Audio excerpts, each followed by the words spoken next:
Hey guys, this is Mark. In this video, I will describe a feature that is called cookie-based authorization.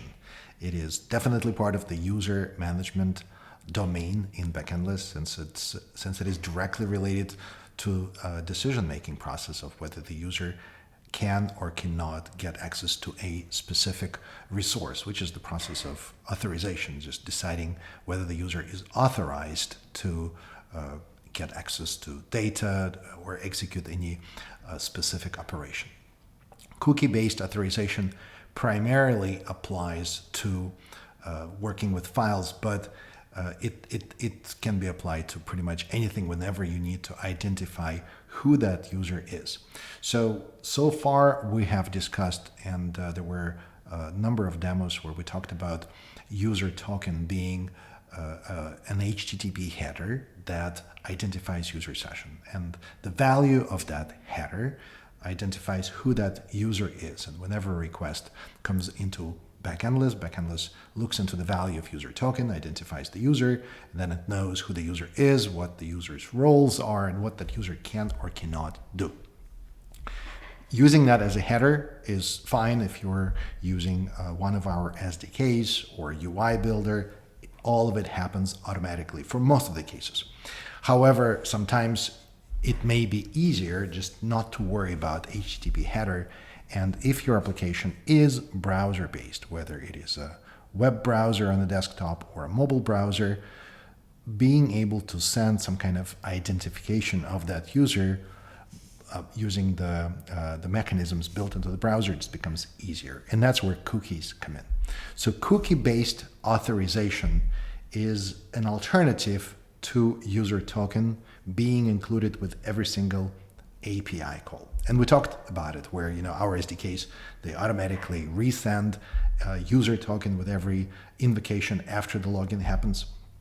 And if you don't use our SDKs, you have to do it by yourself using the REST API keys. Now, browser comes to help here because with cookies, browser sends that cookie back. So with cookie-based authorization, what happens is rather than using user token, you're actually relying on Backendless server to set a cookie that identifies that user session. And then the browser sends that cookie automatically. And then the server, if cookie-based authorization is turned on, will say, okay, well, I don't really care about HTTP header. I'm just expecting a cookie. And in this demo, I will demonstrate how that works. So first of all, let's enable cookie-based authorization in this application. To do this, if we go into the users section and then select login, you'll see this subsection at the bottom says cookie-based authorization. So to turn it on, select this checkbox, and whenever user login happens in Backendless, a cookie will be set. I already have an example where that would perfectly demonstrate the cookie-based authorization. And if you remember from the session expiration video where I had a 20-second countdown and the session was expiring and I was fetching pictures, that's the example that I will use. By the way, I bumped up the session, actually I disabled the session timeout, so let's not worry about that. Before we go into the actual UI page that demonstrates the example, let's take a look at the database structure for that example. I did promise to show it to you back in that video, but then got sidetracked. So what we have going on here is there's a table called picture. And this table has a column called URL that is marked as a file reference. And then the values of this URL are URLs to the files stored in the file storage in Backendless. And since it is a file reference, you can actually preview these images right here in the console. Very handy feature. So what happens in that example is we fetch an object, a random object from this table. We look into the URL and then we fetch that image by this URL from the Backendless web server. So all the files that are referenced here, we can see in the files storage, specifically in the pictures directory. And then here we have subdirectories for food, for nature, for people. So that's where all the files referenced in that table are. And right now, anyone can fetch any of these files from here. In fact, if I grab a URL of any of these pictures, so let's copy it into the clipboard and then I'm open up another browser and paste this URL. There you go. So we can just fetch that picture. So the anonymous access is available for all of these files. But what we can do, and what we will do for the purpose of this demo, is for this pictures directory, we're going to go into the permissions, select roles permissions, and we will say that not authenticated user cannot read this directory. And this will apply instantly to all the contents of this directory. So for pictures, not authenticated user, meaning a user who is not logged in, cannot read. Let's ignore all other permissions. Right now, we're just focusing on fetching files from that file storage. So in fact, if you go into pictures and then select any given picture and look into the permissions, they are inherited. So you can see gray means inherited, and not authenticated user does not have access to that file. So if, in fact, if we take a URL of any of these files and paste it in the browser, then we get this message that the user has no permissions. And that's right, because right now when I'm trying to fetch this file from this browser, it is a not authenticated user. So if I take that example and run it as this, in fact, what I will do is I will run it with cookie-based authorization turned off.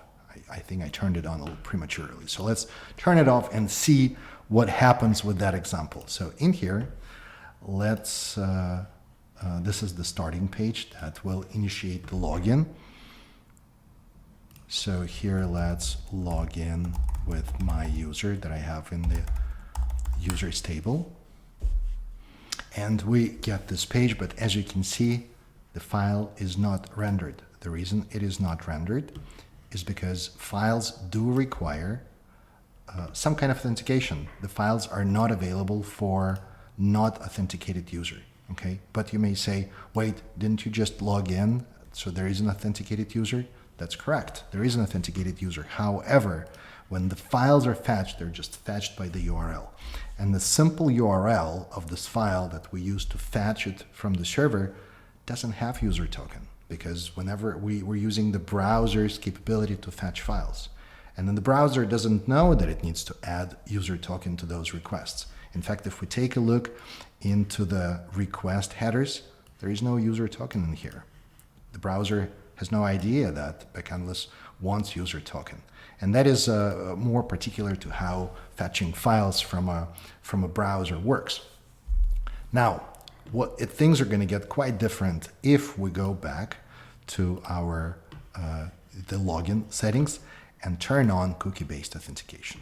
So now I'm going to rerun the main login page and relog in my user, and then we will take a look at the network traffic.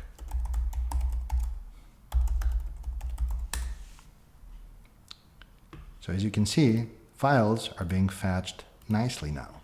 And all that has changed is we turned on cookie-based authorization. So let's take a look at the network traffic and just see what is so different about fetching these files. So this is the request to fetch a file. There is a URL, but in the request headers, you see that there is this cookie. And this is the cookie that is set through cookie-based authorization. When we logged in, Backendless has set a cookie for that user session, and that cookie is now being sent by the browser with every request that goes to that server, to the same domain. So the domain of the actual URL, the host name, matters because the cookies are associated with that host name. So this is a rather powerful example, because with just one setting on the server, you can now fetch files that are locked for users who are not logged in. And I think this is clearly just demonstrates the value of cookie-based authorization. Thank you for watching this video, guys. I do hope you found it useful. And as always, happy Backendless coding.